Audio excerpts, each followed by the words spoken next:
Red Cloud, remember I told you American Indians had a much more complex than say one person's in charge, especially one male. But Red Cloud, along with others, realized we can't defeat the United States. They have disciplined soldiers, they have firepower. We can't win. No matter how brave we are, we can't match that. And then the big technology. I mean, by then there's Gatling guns on the planes, which is a precursor to the machine guns, firing 200 rounds a minute. Can't win. Well, the reservation is huge. All of South Dakota, including the Black Hills, which is very important for religious and other reasons, but also all this area in yellow, including area outside of it, would be hunting ground for Lakota forever. The idea was in the summer they go out and hunt. And a lot of Lakota said they just stayed out and hunted all year. They didn't come out they didn't go to the reservation, they were non-treaty, they were called.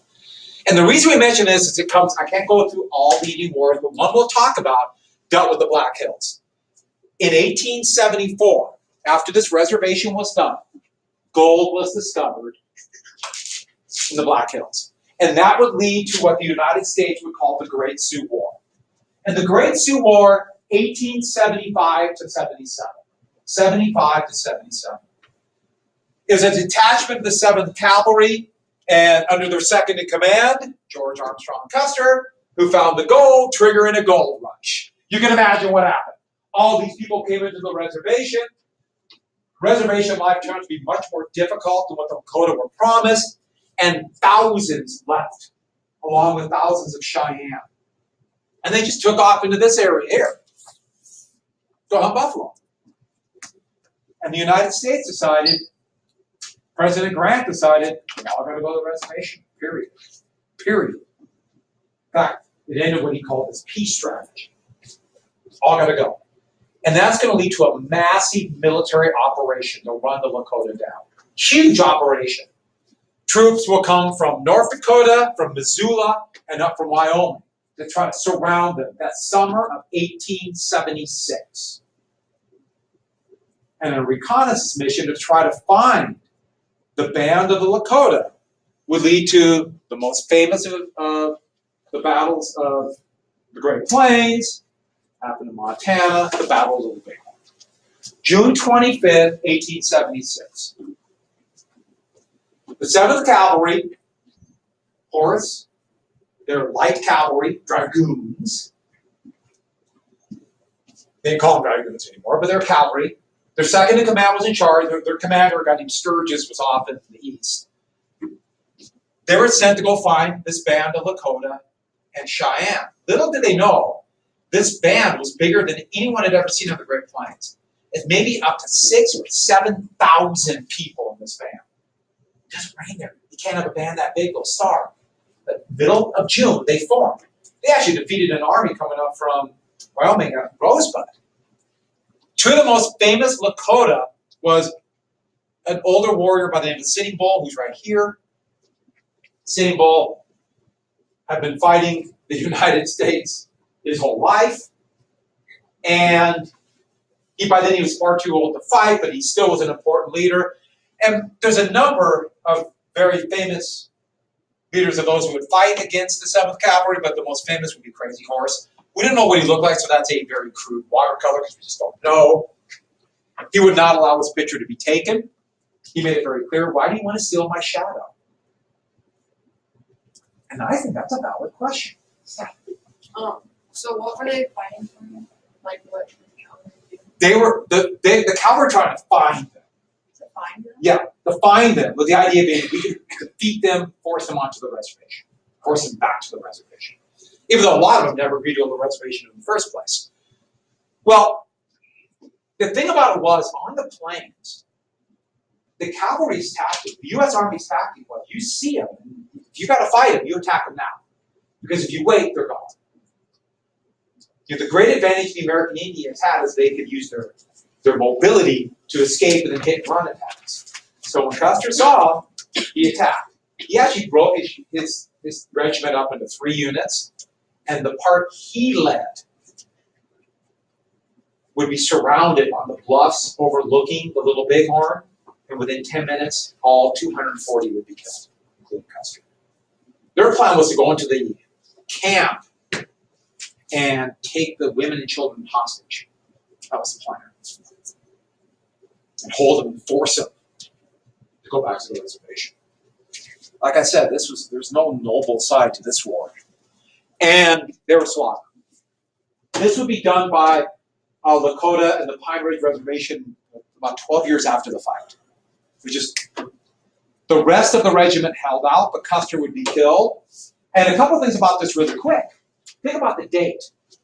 By the time the rest of the army arrived, the big bandits, they're gone. It took a couple days. And then a steamboat chugged up the Bighorn, which was really shallow. It's pretty amazing they did that. They got the word of this fight, and they had to chug all the way back to Bismarck, North Dakota. That was the nearest telegraph line. Then they broadcast the news of this disaster. The worst defeat in the U.S. Army history up to that time. In fact, the second worst in its history.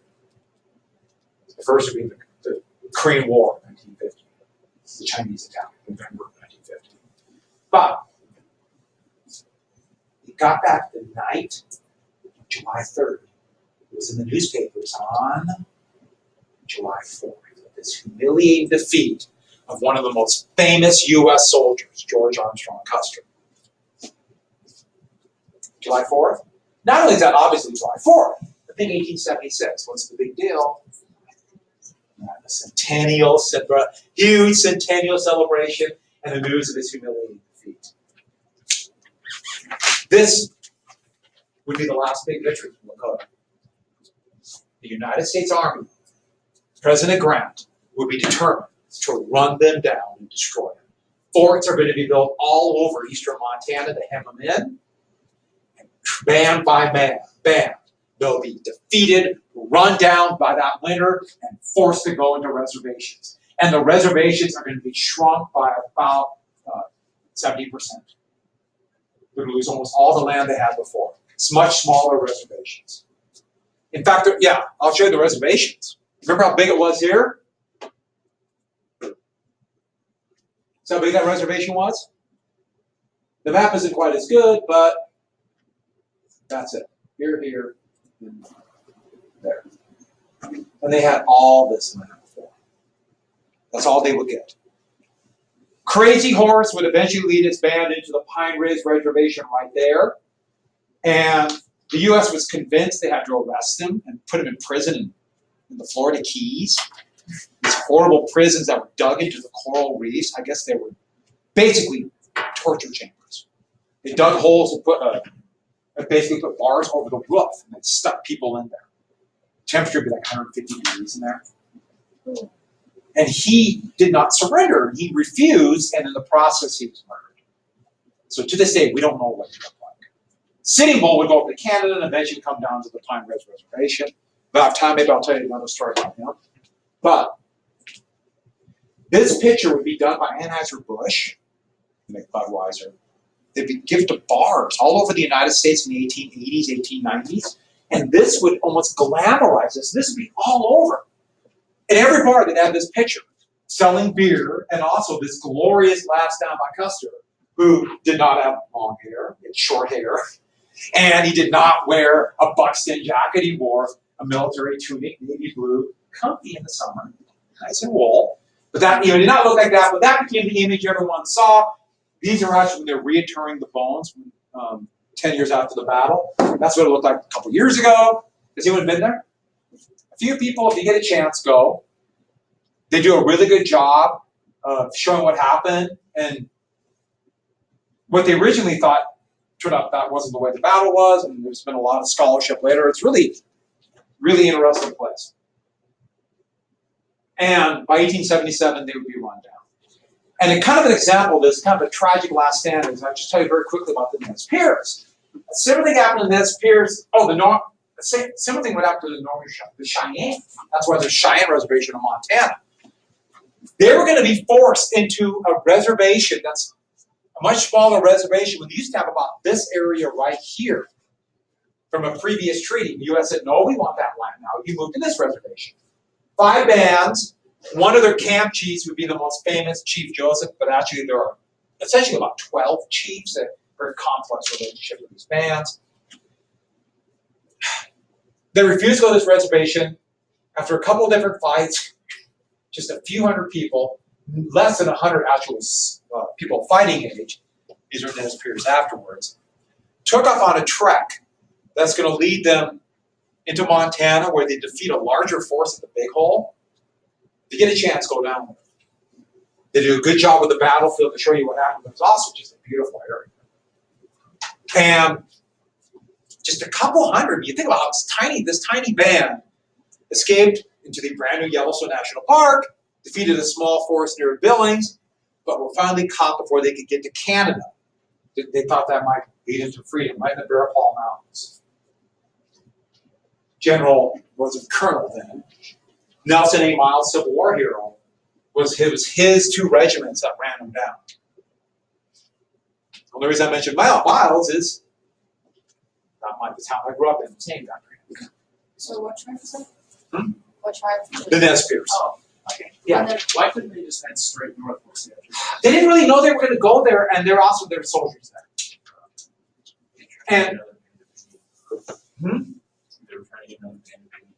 And there were a couple other bands that actually tried to join with it, including Outlaws of Shoshone, yeah. But nobody, so no one's going to join. It's a really tragic, but it kind of fits in with the tragedy of the Cheyenne. A few hundred would try to get up to Canada too, and they got caught, and that's why there's a reservation of Cheyenne right there. Right next to the Crow, and they hate each other's guts. It's really an interesting thing. The hatred there it's palpable. Don't go to Lame Deer and say, boy, I'm a Crow. Don't do it. I'm not kidding about that. Well, pretty soon the Bureau of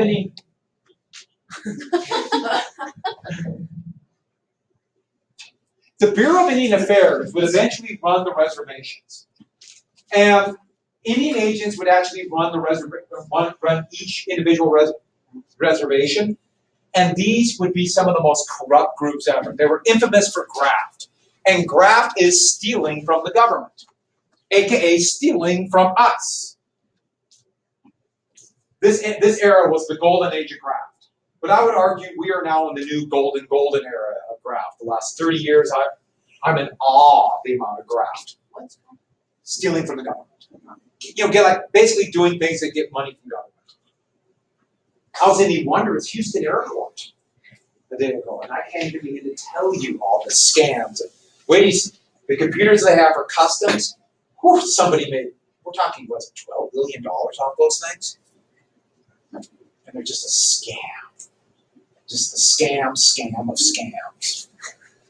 Trust me, that came from taxpayer money. Don't worry.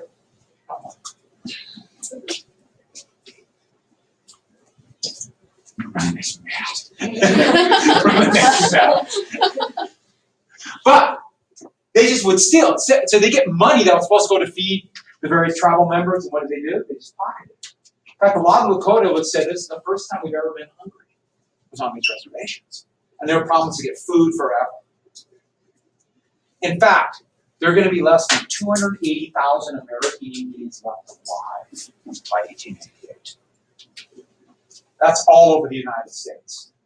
And these reservations were misery stacked upon misery. Unbelievable hellholes. And that is why the very last thing you write down for today, the saddest religion I ever can think of would be the Ghost Dance religion. The Ghost Dance religion.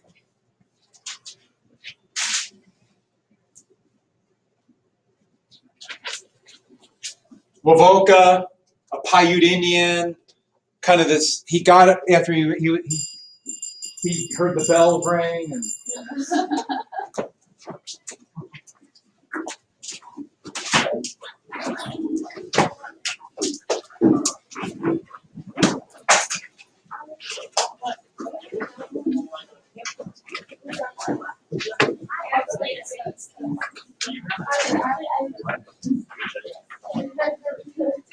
wait till you see the terror. All right, everybody, have a great day. Right when you find work. Kara, thank you for bringing that home. Yeah. Okay, bye.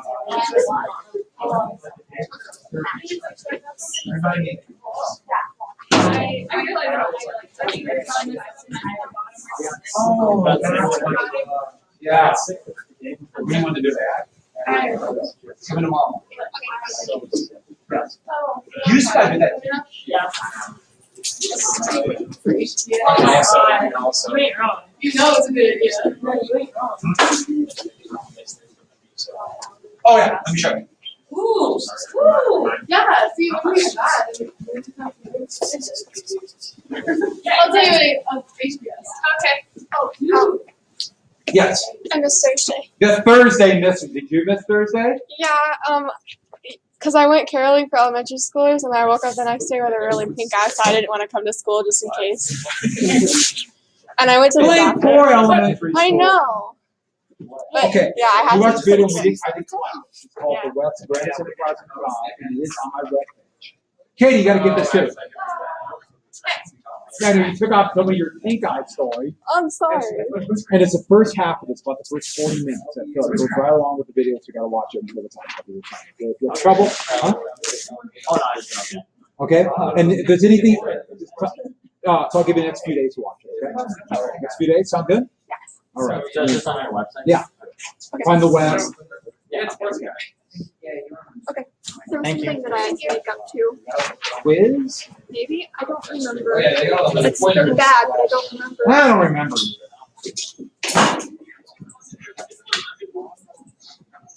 But just so that I know, I need to come in. English. It makes me laugh. Here. Do I have an entire test to make up? You're right. Maybe.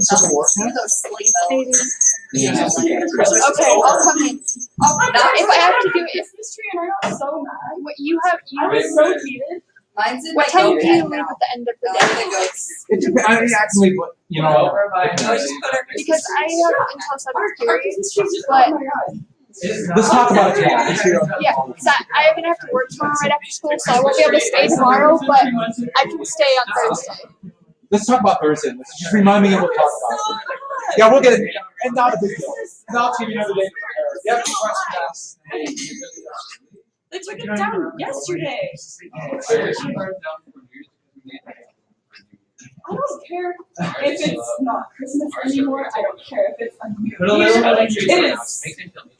I'm just gonna find my food. See how long it like lives or something rotted dead. Just shove it through the window. Just put a hole in your room. Well, I went to the basement. Poking up, yelling. Just right on the tree. Mr. Parker, do you have like presets before we're like going today? No, I've talked to you. I kind of want to go in the order, but we'll talk about it. Because I'm not gonna be here the rest of the day. You're going today. That sums up that story. Very. Is all yours like did anything get wrapped? Sorry, I got to find something real quick. And like sometimes like cardboard Yeah.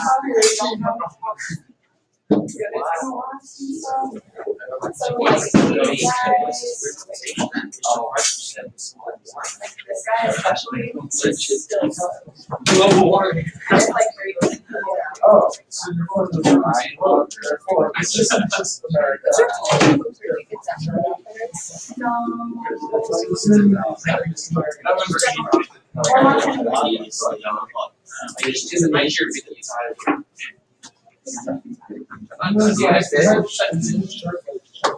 The private equity boys.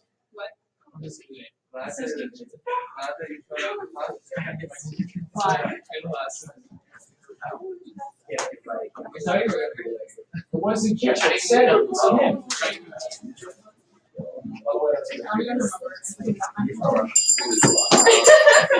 I was thinking about it this morning. Give me 1 sec, everybody. I'm a little bit. I had it on I don't think I Everyone. Yes, I did that. I did it in short. Guess what? I listened to a song by Jordan. You guys know it. George Washington. Oh, you did? Was it good? Well, it's actually just I've listened to him before. He's not bad. You could do worse. It wasn't that song. It's like. I've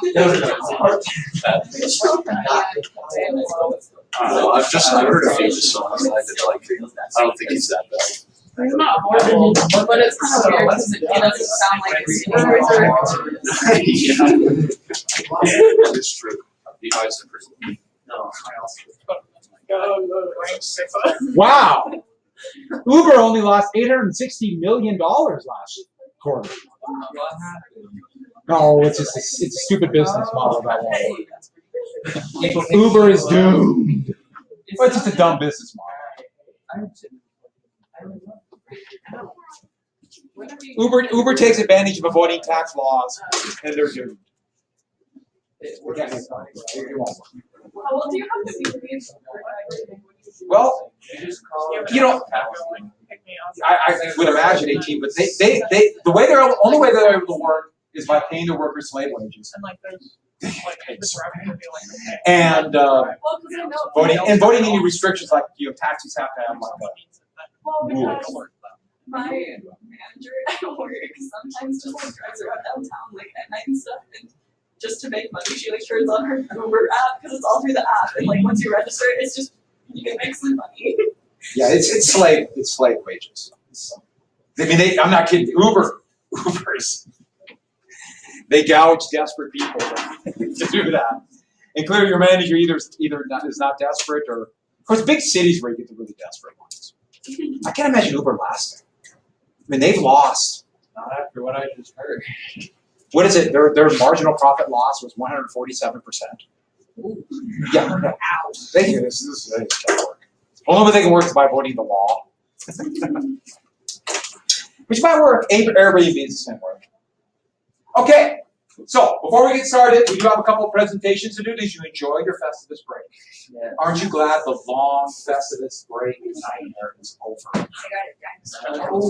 You got a dinosaur tattoo? I assume on yourself and not ripped off of somebody else. You have a dinosaur? I see your this would be very good. I bet that's no nerve ending, so I'm really good at that. Guidance. Yeah. We were in Boulder, Colorado for break, and we saw us behind the topper from my dad's truck. In July, the guy who was selling to it had a Festivus shirt on. It's a miracle! Wait, me and Mary have something weird. Cool! No, That is it's awesome! actually really interesting. So like, But weird. I picked George Machine Gun Kelly and she picked Lucky Luciano, and Eli picked George Machine Gun Kelly and I asked him about it and he told me he did and I never knew that. And Mary's brother did that one too. And she just asked him. And they're in the same class. No, that's not weird. And see, now they're going, we better come. We better tell Mr. Partridge. He goes, what did Sam and Eli do? Yeah. Just a pure fluke. I don't know. I hope you give your presentation, take your name off it. Okay, so. Oh, I signed everything with my brother's name. Okay. No, really, that's true. That is weird. Okay, so we're gonna go ahead and we'll go ahead and finish up the presentations. And did you have a good break? It was long and I got socks. You got socks? Very good. I got bit by mosquitoes. Actually, one day, Miles City. I saw howler monkeys. Oh, I was gonna look at my Actually, let me show you something really quick. So before we get started, I'm gonna show you something.